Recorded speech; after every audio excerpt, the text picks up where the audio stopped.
চায়নাকে তো গুরুত্ব খোদ আমেরিকাও দিচ্ছে, অর্থাৎ চায়নাকে কনভিন্স করার মাধ্যমেই কিন্তু ইরানের সঙ্গে যে যুক্তরাষ্ট্র এবং ইসরায়েলের যে যুদ্ধ, সেই যুদ্ধ থেকে কিভাবে পিছপা হবে কিংবা এই যুদ্ধের পরিসমাপ্তি ঘটাবে, তার জন্য কিন্তু চায়নাকে গুরুত্ব দিচ্ছে খোদ যুক্তরাষ্ট্র। সেই জায়গা থেকে বাংলাদেশের প্রধানমন্ত্রী চীন সফর, আমি মনে করি একটি বর্তমান পরাশক্তি আর একটি উদীয়মান পরাশক্তি, এই দুই পরাশক্তির সঙ্গে ব্যালেন্স করার জন্য এই সফর খুব গুরুত্বপূর্ণ। এটা আমি মনে করি একেবারেই যে বিএনপির যে রাজনীতি, বিএনপির প্রতিষ্ঠাতা জিয়াউর রহমানের যে রাজনৈতিক দর্শন ছিল এবং তার যে রাজনৈতিক চর্চাটা ছিল, সেই রাস্তা দিয়ে তারা হাঁটছে বলে আমি মনে করি। ভারতেই যেতে হবে, এই চিন্তাটাই হচ্ছে বাংলাদেশের রাষ্ট্রের যে সার্বভৌমত্ব, কিংবা পাকিস্তানেই যেতে হবে, এই চিন্তাগুলি হচ্ছে বাংলাদেশ রাষ্ট্রের সার্বভৌমত্বের জন্য আমি মনে করি যে নেতিবাচক চিন্তা ওই রাষ্ট্রের। বাংলাদেশে এখন সবচেয়ে বিনিয়োগ কার বেশি, কিংবা বাংলাদেশের এই মুহূর্তে যে বড় ডায়াসপোরাটা আছে সেটা মিডল ইস্ট এবং মালয়েশিয়ায়। তাহলে আমি যদি মনে করি যে বিএনপির প্রতিষ্ঠাতা জিয়াউর রহমানের রাষ্ট্র ক্ষমতায় আসার পরে প্রথম চীন সফর, এবং সেই জায়গা থেকে বর্তমান প্রধানমন্ত্রী তারেক রহমান সরাসরি চীন না গিয়ে মালয়েশিয়া গিয়েছেন, আমি তো মনে করি এটা ইটস এ গুড স্টেপ। দেখুন, আপনার যে প্রবাসী বাঙালি যারা আছে তাদের কিন্তু একটা প্রত্যাশা থাকে, তাদের পরিবার, তাদের আত্মীয় স্বজন, যে তারা ভালো থাকবে, কিংবা তাদের দেশে যারা নেতিবাচক জীবনযাপন করছে, মানবেতর জীবনযাপন করছে, তাদেরকে সুযোগ সুবিধা বৃদ্ধি করার জন্য দেশের প্রধানমন্ত্রী ওই দেশের প্রধানমন্ত্রীকে যখন একটা আলোচনার টেবিলে আসবে, তখন স্বাভাবিকভাবেই একটু নমনীয় হবে। তো এই জায়গা থেকে হচ্ছে একটা, আমি বলবো যে স্মার্ট স্টেপ।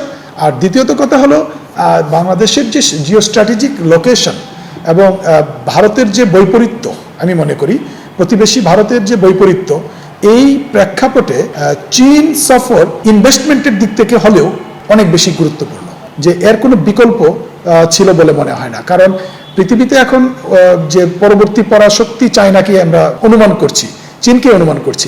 ইভেন আপনি দেখবেন এই যে আপনার একটা এমওইউ হলো ইরানের সঙ্গে যুক্তরাষ্ট্রের, সেই এমওইউ করার আগেও কিন্তু যুক্তরাষ্ট্রের প্রেসিডেন্ট ডোনাল্ড ট্রাম্প ভিজিট করেছে চায়না, কাজে লাগিয়েছে পাকিস্তানকে, খেয়াল করে দেখবেন। তাহলে এই যে চায়নাকে তো গুরুত্ব খোদ আমেরিকাও দিচ্ছে, অর্থাৎ চায়নাকে কনভিন্স করার মাধ্যমেই কিন্তু ইরানের সঙ্গে যে যুক্তরাষ্ট্র এবং ইসরায়েলের যে যুদ্ধ, সেই যুদ্ধ থেকে কিভাবে পিছপা হবে কিংবা এই যুদ্ধের পরিসমাপ্তি ঘটাবে, তার জন্য কিন্তু চায়নাকে গুরুত্ব দিচ্ছে খোদ যুক্তরাষ্ট্র, যদিও চায়না সরাসরি এই যুদ্ধে সম্পৃক্ত হয় নাই।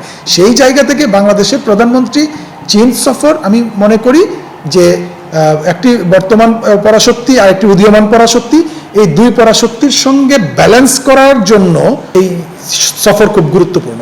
আমি ব্যক্তিগতভাবে মনে করি যে টার্কির সঙ্গে আমাদের স্ট্র্যাটেজিক সম্পর্ক স্থাপনের ক্ষেত্রে বাংলাদেশ সরকারকে আরেকটু সতর্ক থাকতে হবে এবং আরেকটু খুব তাড়াহুড়া না করাই প্রয়োজন হবে। কারণ টার্কিশ গভর্নমেন্টের সঙ্গে বাংলাদেশের হয়তো সামরিক কিংবা আপনার এই স্ট্র্যাটেজিক সম্পর্ক স্থাপন করতে যাবে, সেই জায়গায় টার্কির চেয়ে আমার মনে হয় চায়নাকে গুরুত্ব দেওয়াটা এই জন্য প্রয়োজন, কারণ আপনার যুক্তরাষ্ট্রের সঙ্গেও বার্গেনিং করার ক্ষেত্রে কিংবা ভারতের সঙ্গেও ভবিষ্যৎ সম্পর্কটাকে স্বাভাবিক করার ক্ষেত্রে চায়নার সঙ্গে বাংলাদেশের সম্পর্কের ব্যালেন্সিংটা খুব জরুরি।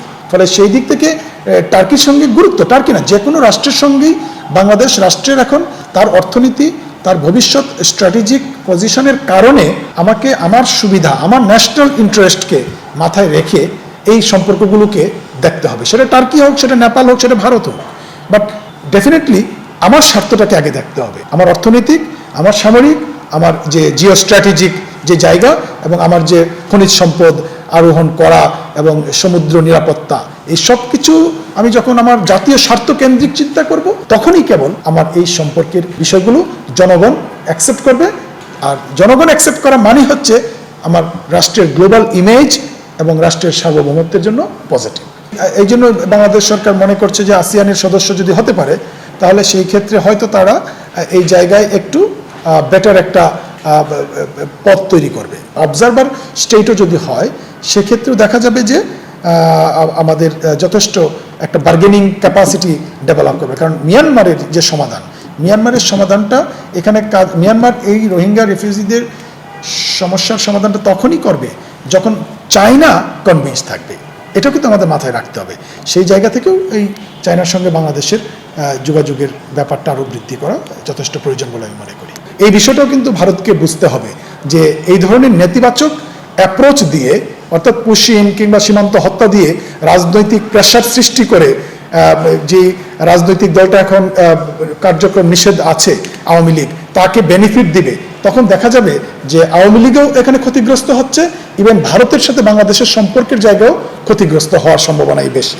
এগুলোর একটা ভালো ডেটাবেস তৈরি করা এবং আন্তর্জাতিক পরিমণ্ডলে এগুলো সূক্ষ্মাণুসূক্ষ্মভাবে ব্যাখ্যা দান করা যে কোন প্রেক্ষাপটে কোন হত্যাকাণ্ডটা হয়েছিল, বাংলাদেশ সরকার পুশিনের জন্য পতাকা বৈঠক চেয়েছিল, তারপরে পতাকা বৈঠক না করেই পুশিন করেছে এবং তারা গুলি করেছে। এই ধরনের ডেটাগুলোকে আমি মনে করি যে আর্কাইভাল মেরিট দিতে হবে এই যে সমস্ত হত্যাকাণ্ডগুলো হচ্ছে, এবং সাথে সাথে সীমান্ত আপনার বাড়াতে হবে, নজরদারি, এবং প্রয়োজনে এখানে ডেপ্লয়মেন্ট আরও বৃদ্ধি করতে পারে, সার্ভিলেন্স আরও ব্যাপকভাবে বৃদ্ধি করতে পারে। এই সবগুলো আপনাকে সাহায্য করবে হচ্ছে আপনার ডেটাবেস তৈরি করতে। আর এই ডেটাই হবে এক সময় ভারতের বিরুদ্ধে বাংলাদেশ সরকার নৈতিকভাবে কথা বলার গ্রাউন্ড। এবং নেপাল কিন্তু দেখেন ওই জায়গা থেকে বের হয়ে আসছে, যে আপনার হেজিমনির জায়গাটা যেটা ছিল সেই জায়গা থেকে চূড়ান্তভাবে তারা বের হয়ে আসছে। তো বাংলাদেশ এখন পুরোপুরি বের হয় নাই, কারণটা কি, জনগণের একটা অংশ এখনো আমি বলবো যে তারা এখনো চাচ্ছে যে কোনো মূল্যে ভারতের সঙ্গে পূর্বের সম্পর্কে ফিরে যাওয়া, নতজানু সম্পর্কে ফিরে যাওয়া। আমার ভারতের সাথে পাকিস্তানের সঙ্গে নতজানু সম্পর্ক কিংবা চীনের সঙ্গে কারোর সঙ্গে নতজানু সম্পর্কের কোনো প্রশ্নই ওঠে না, তাহলে তার সার্বভৌমত্বের জায়গায় চূড়ান্ত প্রশ্নটা চলে আসে। ফলে এই যে তাদের যে এই চাওয়াটা, এই চাওয়ার প্রেক্ষিতেই মূলত হয়তো ভারত সরকারের সঙ্গে কোনো আন্ডার দ্য কার্পেট তাদের ওই রাজনৈতিক দলের কোনো দর কষাকষি হচ্ছে কিনা সেটাও বাংলাদেশ সরকারকেই খুঁজে বের করতে হবে, গোয়েন্দা তথ্য দিয়ে, গোয়েন্দা বাহিনীগুলোকে ভালোভাবে কাজে লাগিয়ে। যে ইরানের ব্যাপারটা দেখুন, যে কোনো রাষ্ট্রের সরকার প্রধান যদি কোনোভাবে আপনার হত্যাকাণ্ডের শিকার হয় কিংবা দেশ থেকে পালিয়ে যায়, তখনই দেখা যায় রেজিম চেঞ্জ হয়। কিন্তু ইরানের ক্ষেত্রে সেই ব্যাপারটা ঘটেনি। লম্বা সময় এই যে ইকোনমিক স্যাংশনের মধ্যে থেকেও তাদের মধ্যে এক ধরনের রেজিলিয়েন্স ডেভেলপ করেছে। জনগণের মধ্যে তাদের ইন্টারনাল দেখবেন যে প্রবলেম আছে, যে সরকারের প্রতি তারা তাদের স্বাধীনতার জন্য, হ্যাঁ, তাদের যে ডেমোক্রেটিক ভ্যালুজের জন্য আকাঙ্ক্ষা আছে একটা বিশেষ অংশের মানুষের, কিন্তু তাদের যে সার্বভৌমত্বের প্রশ্নে আবার তারা এক, এটা তাদের ইন্টারনাল একটা স্ট্রেংথ। আর দ্বিতীয়ত হচ্ছে গিয়ে যে ইরান, রাশিয়া এবং যে ইউক্রেনের যে যুদ্ধ, সেই জায়গায় কিন্তু রাশিয়াকে যথেষ্ট পরিমাণ কোঅপারেট করেছে তারা। তার বিনিময়ে এই যুদ্ধে অভিযোগ আছে যে গোয়েন্দা তথ্য দিয়ে তারা সহযোগিতা করেছে। আর চায়নার ক্ষেত্রেও বলা হয় যে তারা বেশ আপনার যে আইটি সেক্টর কিংবা জিওগ্রাফিক লোকেশন স্পেসিফিক করা, এই ব্যাপারগুলো তারা কিন্তু যথেষ্ট সাহায্য করেছে বলে অভিযোগ আছে। তাহলে আপনি দেখুন যে ইরানের ইন্টারনাল যে স্ট্রেংথ, এই স্ট্রেংথের সঙ্গে যুক্ত হয়েছে কি রাশিয়ার মতো একটা রাষ্ট্রের গোয়েন্দা ব্যাপার, আবার এই দিক থেকে চায়নার টেকনোলজি যোগ হয়েছে। তো ফলে এই জায়গায় আর সবচেয়ে বড় কথা কি, যে দেখবেন যে পাহাড় বেষ্টিত একটি রাষ্ট্র বহুদিন ধরে বহুজন এই অঞ্চলে দখলদারিত্ব স্থায়ী করার চেষ্টা করেছে। সাময়িক যদিও কেউ এখানে একটা ইনভেশন করতে পেরেছে, ফাইনালি তারা কেউ টিকতে পারেনি।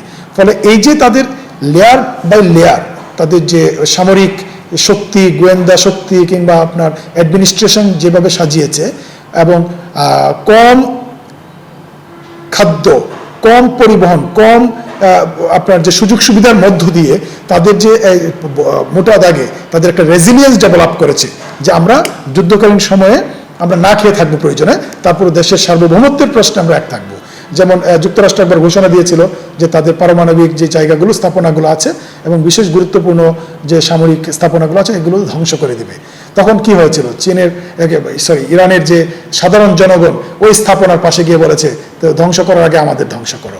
এটা ছিল তাদের একটা ইন্টারনাল স্ট্রেংথ। এই ইন্টারনাল স্ট্রেংথের সঙ্গে আপনার যে চায়না এবং রাশিয়ার যে সাপোর্ট, পরোক্ষ সাপোর্ট, সেই পরোক্ষ সাপোর্ট কিন্তু এখানে কাজ করেছে, হ্যাঁ, যার ফলে এই জায়গায় যুক্তরাষ্ট্রে রেজিম ফলের মাধ্যমে যে তার দখলদারিত্ব এবং রিসোর্স এক্সট্রাকশনের যে স্বপ্ন দেখা ছিল সেটা কাজ হয়নি।